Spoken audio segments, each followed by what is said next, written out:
It's time for that real raw recap with the Drip Kings, brought to you by Wrestle Buddy. Once again, another good show of Raw. Right at the gate, just get it out. Just put it out there right now. There's no returns tonight, so nobody can complain like, oh, he's relying on the returns every show. No returns tonight. Just an overall good wrestling show. So let's just jump into it. Judgment Day coming out, starting off hot. Got Rhea Ripley. This is something I think is definitely worth noting. When Rhea Ripley was gone, Judgment Day was kind of floundering. Rhea Ripley's back. They're more prominent on TV. Tonight, they come out. Rhea Ripley is front and center. She's leading the way.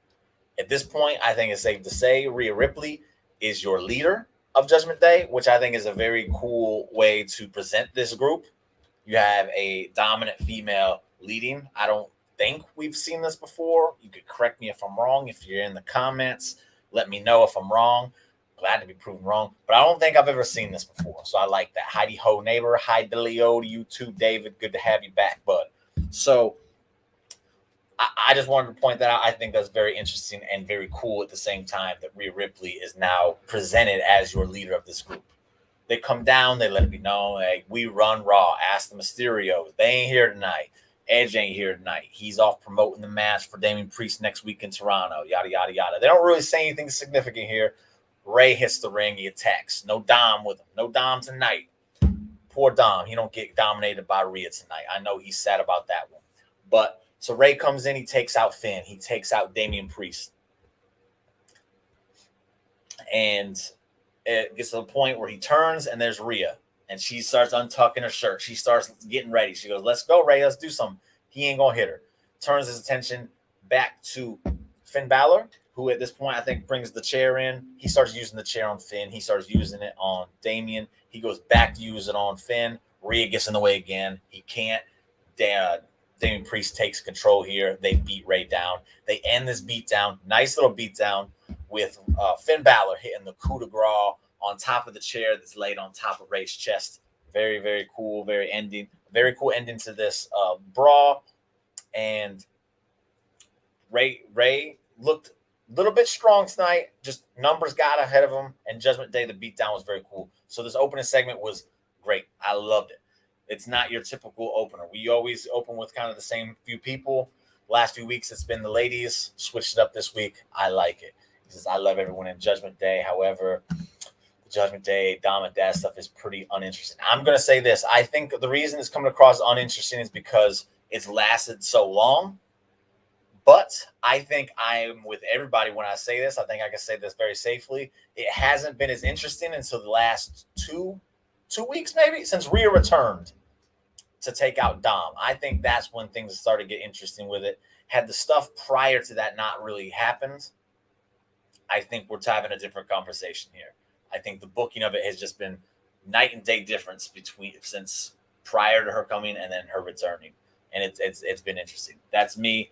I think a lot of people were with me on that one, but I can't say it without a doubt. But it definitely comes across as better booking since she's come back and since someone else has taken over creative. But anyway, on to the next part of the show. We get an Asuka, Alexa versus Doudrop and Nikki tag team match in the tournament. Last week we saw Io and Dakota get a win, so they advance this week. Who advances? We got Bianca coming out at ringside, which I thought was interesting. Threw me for a swerve. I thought this was going to bring control out there, cause some kind of nonsense, and that was how Alexa and Asuka were going to take a loss here. I'm wrong. I think this is the predictability isn't as predictable recently. I like it. I don't want to always be right. I want to be surprised here. Rhea does help matters. Yeah, absolutely. It's night and day difference, in my opinion. But I had picked Doudrop and Nikki to win this tournament because I thought it would be a nice little way to bring back Sasha and Naomi if they are coming back. That's the team they were going to work with before they left. They win the tournament. They win the titles. In comes Sasha and Naomi. There's the program. It made sense. But that's not happening because Asuka and Alexa ended up winning here. No control got involved. So I was like, why is Bianca even out there? They just wanted to get her on the show. I'm assuming that's what that was about. Don't know, but that's all it was. Doudrop needed a good showing, and she got one. Also, Piper never going to do that. I don't know if they were going to bring the Piper name back, but I do like that this match a month ago would have been a 2.5 minute match. Not tonight. It was a nice back and forth. Doudrop did get to look a little bit strong here. Nikki didn't even have to look bad here, so it was a good tag match. That's all I'll say about it. I think it was a good tag match, and again, threw me for a loop. I really didn't expect Asuka and Alexa to win. I didn't expect to see either of the two teams that are a part of the 6-woman tag match at Clash to be in the finals, but now that's going to happen. One of them is going to be there, so we'll see what happens from there. Next up, Ziggler. He's been interviewed. Not Ziggler. Theory's being interviewed, but then Ziggler he just interrupts him. Theory hits him with that line. He's not going to screw up. He's not going to screw the rest of his career up like Dolph did. Dolph kind of like, you son of a, and then he attacks him. They have a backstage brawl, go to commercial, come back. They brawl through the entire commercial. Interesting note here. I didn't catch it because I was focused on the brawl. Other people caught it. I looked it up on the Twitter machine. There was a hand that was in a doorway that was like, boom. Some people were like, it's Bray Wyatt. And I was like, no, y'all dummy, it's Dexter Lumis. They teased Dexter last week with backstage segments. They're doing it again this week. Nikki with the black and gold ring gear, NXT call out maybe. Nikki has looked much better too. Yes, they got rid of the cape. They put the leather jacket on her. I think they're going to start making small changes to her. Don't shock the system and change her just outright. Just slowly turn her into whatever you're taking her with, and then her and Doudrop can go do whatever they're going to do, and it happens organically as opposed to just, boom, we're changing everything right there. I like the small changes. But back to the segment. What I like about the hand segment, this makes me, usually during the backstage segments, it's just talk. Nothing major really ever happens. So that's my time to write notes or mingle with the lady or the kids, entertain the kids, whatever, and just kind of listen to what's happening. Can't do that now because after last week we saw with the whole car accident stuff, and this week again, the hand, just a small little thing. You're like, what's the significance of it? It means I just have to pay attention because it could mean something major. I think that little change right there is like groundbreaking for the show. I literally have to pay so much attention now, and I like it. I want to just be like completely enthralled into the show, be like, okay, what's happening next? And that's exactly what's happening here. Dex has a connection to Theory from NXT, kidnapped him. But yes, he did kidnap him, put him in the van, took him away, and that's how the way became closer. We got Nick in the chat. Hey, yo, Jimmy. Hey, yo, Nick. Good to see you again, bud. Thanks for jumping in the chat. And then we got, hey, Nick. There you go. Y'all popping off. So, yes, they brawled, hand, tease, whatever it's for. We'll get to more of that in a little bit. But they brawled. And then that set up the main event for the night. You get in Theory versus Ziggler in the main event. Finally, Ziggler been just blindsiding Theory for so long. Good to see Theory back on TV, too. I mentioned that on the Twitterverse. Yes, he did. We were having a little chat about that one. It just makes the show better. It's just a small little thing make the show better. From there, Ciampa interview. He's talking about his match last week with Bobby Lashley. Miz jumps in. He gives him a chain, not quite as nice and thick as this gold piece right here, but he gave him a chain that's like Logan Paul's with the card. It's Miz and Ciampa, and it's diamond encrusted around the whatever. Ciampa's like, this is awesome. And basically this just goes right into the tag team matches next. You get Ciampa and Miz, and they taking on Ali and Cedric. I like the pairing of Ali and Cedric. You're getting them on TV. They can wrestle, so get them out there. Let them have some good matches with people. This match, again, this is much like the other tag match I mentioned earlier, and this happened a little over a month ago. 2.5, 3-minute match at tops. Not tonight. They got to show out. They got to shine. Obviously, Ciampa and Miz go over here, but the ending was awesome. Ali went for the 450. Miz moved, so he landed on his feet. But as he did, here comes Ciampa with that vicious knee, the most vicious knee in all wrestling. And that's how he got the pay. 1, 2, 3. He hit the fairy tale ending too, but the knee did it. You didn't need to do the fairy tale ending, Ciampa. Don't be so brutal. But like I said, Ali and Cedric got some moments here to shine. I think they will be part of the tag team division going forward. Good, because they need tag teams, and those guys just don't have anything to do. So make it happen, Captain. Ali and Cedric come out of the match, elevated, even defeat. That's how you build exactly. That's how you build the roster stronger, 100%. And again, with the tag division so just crap. Put guys like this together that can work together well. They have very similar styles, and just let them work wonders, and good things will happen. Promise you that it will happen. After that, they go to craziness nonsense here. They go to show, they start talking about Ezekiel and how he's injured and he's in the hospital. And they cut to the hospital and he's in the hospital bed. And it looks fake as all can be. And he's got his grandmama, his grandpa, his daddy. Elrod is there. He just got a mustache. No beard, no clean shave. He's got the mustache. You have Elias there holding the guitar, full beard. You have a little baby. I don't know what his name is. We'll just call him Elmer. That's the little kid. It's Elias Space, just younger. And then you have, again, Ezekiel's in the hospital bed, leg in a cast, arm up here. It's just goofy. It's funny, though. I'll say that. It's hilarious. And then they're all Ezekiel. And then the dad cuts a promo talking about he's going to have a word with Kevin Owens. Funny. It was very short. It didn't take up too much time, so I'm all for it. It was just hilarious to me. I've seen a lot of people agree with me, so it's not just me being biased here. That very short, very funny segment. So we got Ciampa's wild, whatever, running knee. It was so good. I ain't taking a running knee from Ciampa. I don't care how fake this stuff. I'm not taking a running knee from Ciampa. No way. It just looks so mean. It just looks so mean. Go to commercial, come back after the Ezekiel and the hospital stuff, and then you got Drew McIntyre walking through the backstage. At first, I was like, why is Drew McIntyre here? I'm not soured on Drew. I just don't feel the need to have him on the show tonight. He's not as entertaining as he was a while ago. As he's walking, he walks past a dumpster and the trash can. And this is what I was talking about earlier. You got to pay attention to these little details. Trash can was on fire, smoke. He acknowledged it. Like, what the heck is that? Kept walking. Why is there a trash can on fire? We don't know. But it's something that's happening. So we have to just recognize it and be like, okay, well, that might come into play later. The Zeke stuff was funny because it was quick when we're beating over the head with it for a second. Exactly. It was short and it's funny. I dig it. I love it.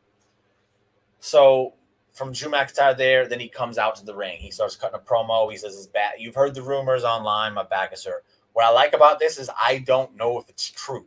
He's stating that the dirt sheets are right, but I feel like they've been swerving these dirt sheets a little bit more since we have a new head of creative. And it's like, are they just playing into that to kind of build more sympathy on Drew? I don't know.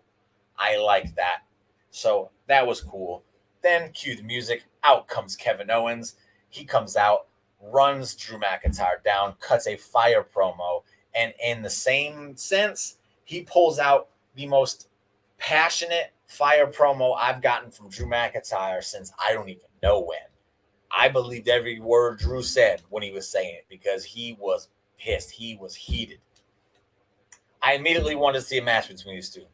And thankfully, that's exactly what we got. Drew and Kevin Owens then went on to have, I think it went 3-segment match. I can't give enough chef's kiss. It was just so good. Their chemistry, not just in the ring fighting, but on the promos was so good. And I look forward to seeing more of it. I've never seen them fight, but I don't think I have. I can't remember a time where I've seen Drew and Kevin Owens wrestle against each other. But give me more of it. Give me more of it. I look forward to seeing this for a title, a program, a whole feud. Give me a 2-3 month feud between these two because they got it. They got that chemistry. It's going to be awesome. Drew with the fire promo, giving the vibes of Mox, very real feel to it. The sword's gone, and he's not the happy-go-lucky Drew doing just goofy. He's a guy who just wants to beat somebody's ass, and he wants to reclaim his spot at the top where he was when he wasn't able to accept his flowers because there was no one there to give them to him.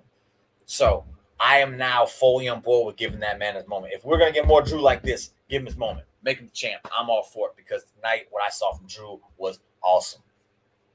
And then Owens with the promo fire, giving me vibes of. And Owens hit the line. What was it? He hit the Owen Hart. Enough is enough, and it's time for a change. Popped me. I loved it. And then when Drew challenged Kevin Owens, he talked about bring back the prize fighter because that's what he does. He don't care who's got a title, what title it is. He's going after everything. And then he said, "You're no prize, but you're wrong." And then they go into their match. Hard hitting. Here comes. It gets towards the end. Drew McIntyre's going for the 3, 2, 1 Claymore. I hope he doesn't do the countdown because I'm not cool with that part. But he didn't do it. He didn't get a chance to. Usos interfered. Disqualification. Drew McIntyre wins. What I really liked about this is one of those interference DQs that makes sense to me. And everyone on the Twitterverse seems to agree with me.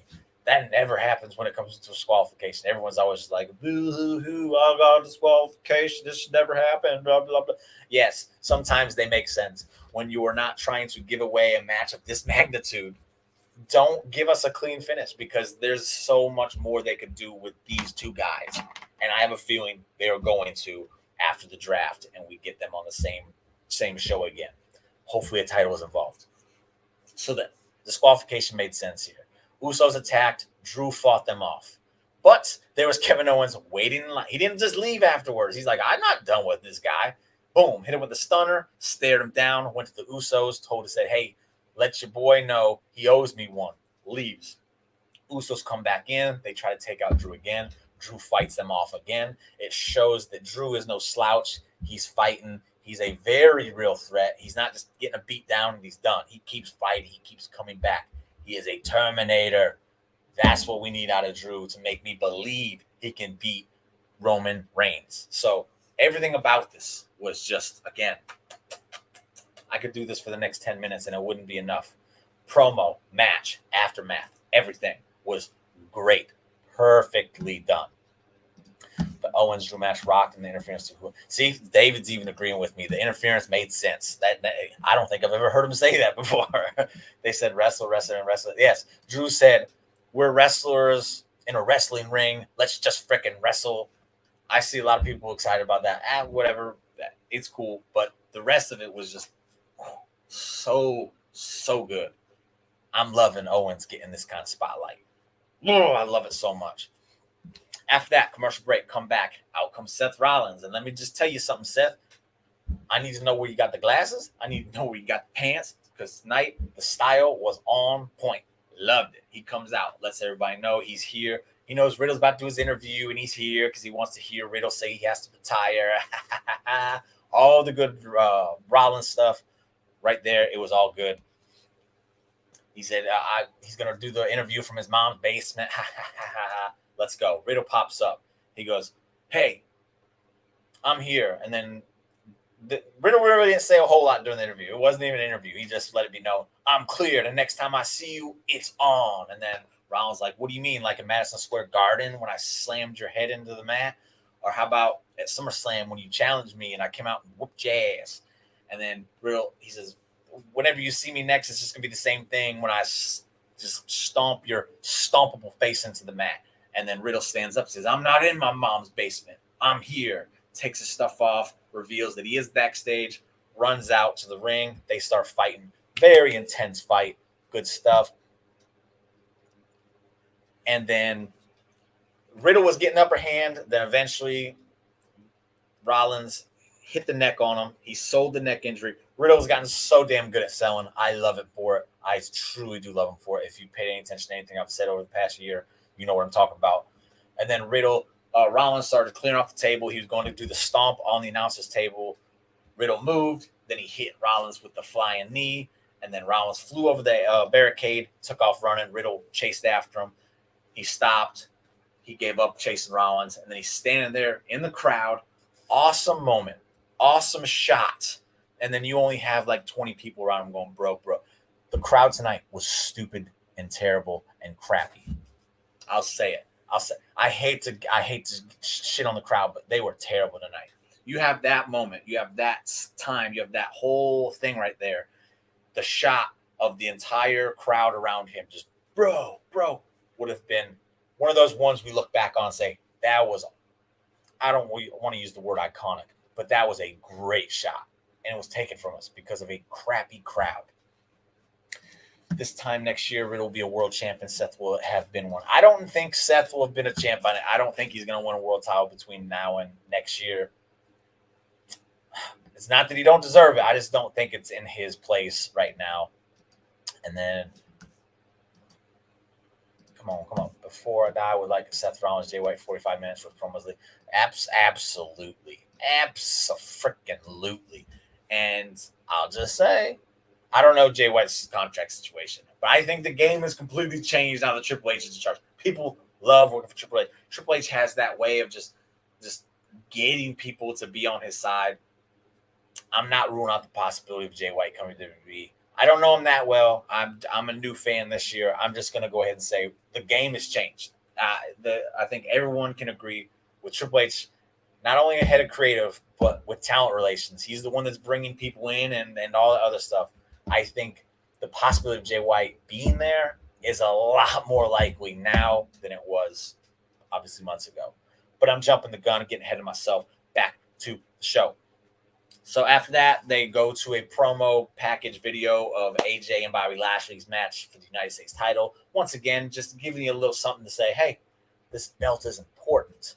We're going to give you a banger match. A match between two people who have never wrestled each other. In all their years of experience, they've never wrestled one-on-one against each other, and they're going to be doing it for the United States title. That's how big of a deal it is.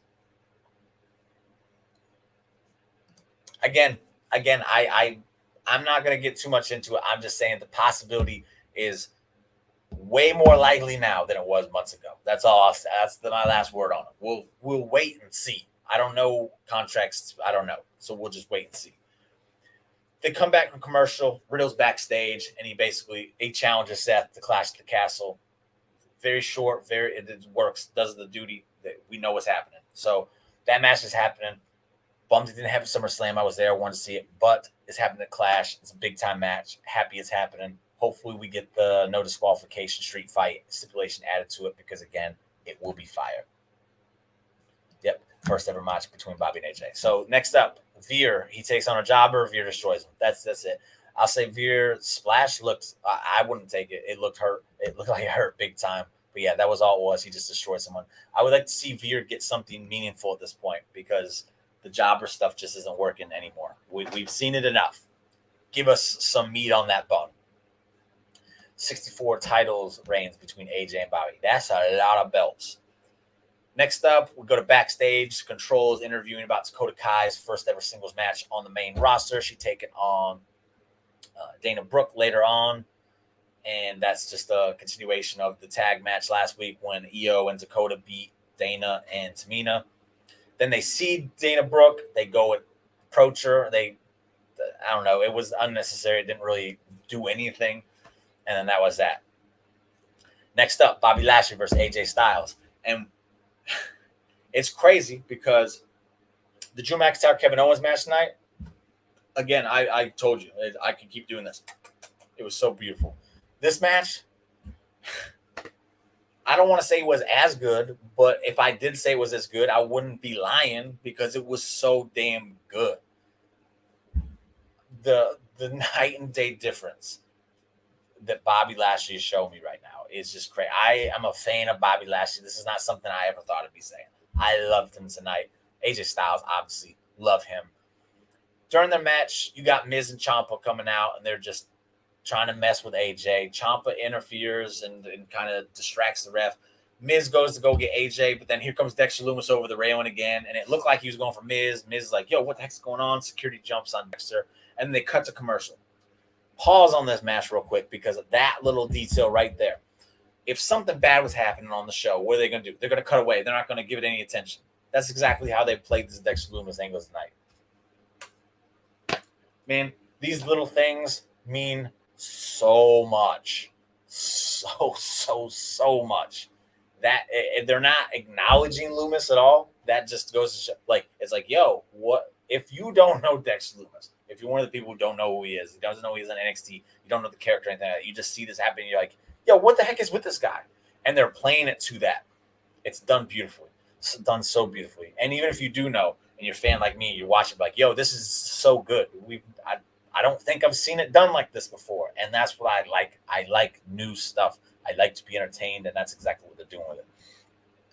If your squash match, he's good in the ring. The gimmick, I don't even know if the gimmick's bad because we're not even seeing anything from it. He just comes out, he squashes people, he goes, oh, and he makes grunts, he goes, and that's all. Give me something. I want to see something before I say, well, it's a dumb gimmick and it's not going to work. Give me something with him. Bailey with the EO says, yeah, the U.S. champ being presented as it should was a great. It's held it before, and the greats. You might as well add Bobby Lash. I'll say add Bobby Lash to it because he's the one that's holding it as they bring it back to Prestige. That's going to be something we remember years down the road. We're like, man, that title didn't mean shit for so long, and then Bobby Lashley, thank you, man. You brought it back to prominence. So the match continued after that. Miz got speared during the commercial. They ejected Ciampa Miz after that, and then they continued their match. And it just continued, and it was just fantastic stuff. Just one-upsmanship. You did this, okay, now I'm going to do this. You're big, so I'm going to attack this. You're faster than me, I'm just going to slow you down. Everything about it was done. It was so good. AJ got the calf crusher on. This was I was just amazed when I saw this happen. He put the calf crusher on Bobby, and Bobby's in the center of the ring. He's not crawling to the ropes to try and break it. He's like, how can I hurt this man? So he starts twisting his body and wrapping his arm in AJ across his chest, and then before you know it, he's on his back and he has AJ in the hurt lock. And AJ's like, yo, what the heck? The transition was beautiful. The reversal was just, what did I just see? AJ then does the backflip to pin Bobby, so Bobby has to break the hold. They go back to the match. In the end, Bobby hits the spear, pins him 1, 2, 3. I'm not complaining about anything because the match was just so well done. AJ looked like a man that if he would have won and it went the other way, it's like, yep, I can see that. The match could have went either way. It was done well. And I think the most important part of this is that it showed that AJ Styles was willing to go through all that. He was willing to put his heart and soul on the line for that United States title. That's how important it is. That's something I think might get overlooked by a few people. It shouldn't, because it's showing that people want that title. It's showing that, like, that's how much I want it. So good job booking this match. I saw some people, they were mad the match was happening. It was like, why is it even happening? This is why it was happening. AJ's performance made you be like, yo, he wanted it. And Bobby was like, I'm not losing it. It's important. It's not just, whatever. So good all around. Again, I could do it for 10 more. It was done so beautifully. Got that. And then Dexter going to give me Raven Flock vibes. Are there more coming with Dex? Could this connect the dots to Wyndham? I'm not jumping on the Wyndham stuff. He's not getting me. I'm not talking about Bray. I'm not getting got by Bray. When he shows up, and I'll be happy about it. Bobby was an MMA guy, so him getting out of the hold made sense. Yep, absolutely. I don't know if they did it on commentary. I don't tend to pay too much attention to commentary. I hope they mentioned that though, because that especially with Jimmy Smith there. It's finally showing how important they are. Absolutely, the past few weeks have just been wonderful. Just seeing like it actually means something. The beginning of the show is great. The middle of the show is great. And guess what? The end of the show is great, as it always. So yeah, everything about it just great.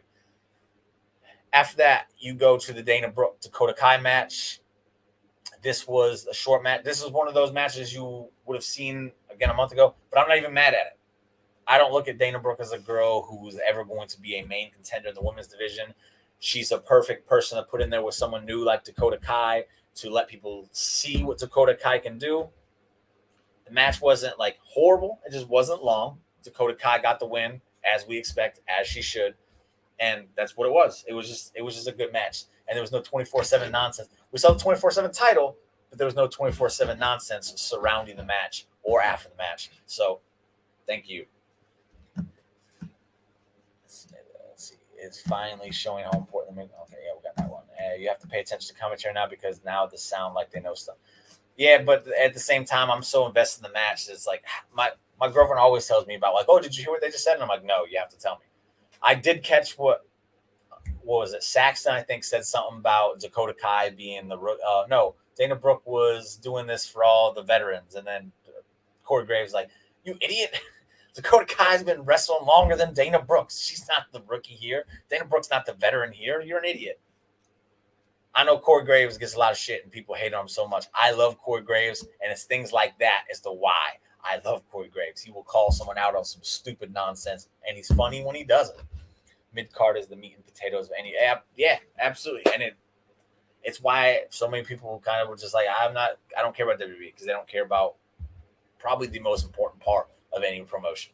That's where you're going to get your next people. That's where it's so important, and that's why these shows past few weeks have just been so much better. And again, I'll state it one last time. I'm not even shitting on the stuff that was before because I did enjoy a lot of it, but I will sit here and flat out say it is significantly better now than it was before. So now, after that, it's time for the main event. They threw me on this one. It's Theory and Ziggler, okay? I'm like, okay. Something has to happen here. With how the show's been going, something has to happen. You can't just give me Theory and Ziggler as your main event and nothing happened. Especially since everyone told me that Theory was in trouble now that Vince McMahon's gone. Triple H, he's not a Triple H guy. Triple H is going to book him. He's not going to be that golden child no more. So, Theory versus Ziggler, great match. The one thing I noticed here, Theory was showing so much more aggression. He was out there to hurt that man. And, I think he threw him into the corner post like 4 times. And when he did it each time, I was like, yo, chill, man. Yeah, like Ziggler stole your lunch money or something like that. Dakota has wrestled all over the world, so it eluded her being places on the WWE. It was a very nice thing. Yeah, absolutely. So Ziggler and Theory, they had nice back and forth. I liked Theory. He went for his outside the ring, flipping in, and then Ziggler reversed that into the Famouser. Nice little false finish there. You just had nice back and forth here. And then at the end, I really thought Theory was about to lose again. And then somehow he reversed. I think Ziggler went for another Famouser, and then he ended up picking him up, throwing him on the shoulder, flipping him around, hitting the 8-count down. Boom, 1, 2, 3. Theory got the win. Clean win. So, Theory ain't in no trouble. Theory's still going to be the golden child moving forward. And that was the end of the show. They didn't throw no little fireworks or any little razzle-dazzle on top of anything tonight. They just said, here's the show. Enjoy it. We got great wrestling matches. Theory Ziggler, Bobby and AJ, Owens and Drew, and then even the women's tag match. It's not on par with those other 3, but it was a very good women's tag match. You had segments that were short, but moved the show forward. The Judgment Day stuff was the longest segment, I think, of the night, and it was just good. Everything about the show was good. It was just a solid wrestling show. Dolph was a showcase for Dolph to get Theory noticed, and it worked for the most part. Theory been noticed, but it does. And again, I've been saying it since he's been there. Theory hasn't had a bad match all year. That's straight up. He just hasn't had a bad match all year. So everyone's like, Ziggler's going to get a good match. And I was like, he already had good matches with people. So this was no different. It was a great match. It gave Theory a win, which was much needed at this point. And yeah, that's the show. I want to go back to the Riddle Seth thing for a moment because something dawned on me during this whole segment. When this program first started, I was like, I don't like how this is going to end. At that point, Riddle couldn't afford to lose this, and Seth definitely couldn't afford to lose this. I know everyone's like, Seth could lose everything, and it wouldn't affect him. So after a while, it does get to the point where it's like, come on. Kane always lost. Then it got to the point where it's like anyone who wrestled Kane, it was like, yeah, Kane's going to lose. So Seth isn't Kane. He's far, far, far better than Kane ever will be, ever was, and all that good stuff. But he can't continue to lose. The way it's been booked with the Riddle getting injured and being gone and Seth being able to pick up just minor victories while that's happened, I think has completely changed my outlook on this. Seth can now lose because he has looked he's looked so incredibly strong during this feud without ever having to wrestle Riddle. He just attacks him, he hurts him, sends him away, and then beats people that are on his level, and that's fine. And now Seth can take the loss, and it doesn't hurt him. The booking of it has been it's not like it's anything crazy. It's not intricate. It's very simple stuff, but it's worked great, and I want to applaud them for it. Thank you very much. So with that said, show was over. Again, I liked the show. It was very, very good. If you like what we're doing here at Wrestle Buddy, we have a new show that was on earlier today or yesterday, depending on where you are at in the world, called Buddy Wars. I'm sorry if I get the name wrong, Nick. I apologize.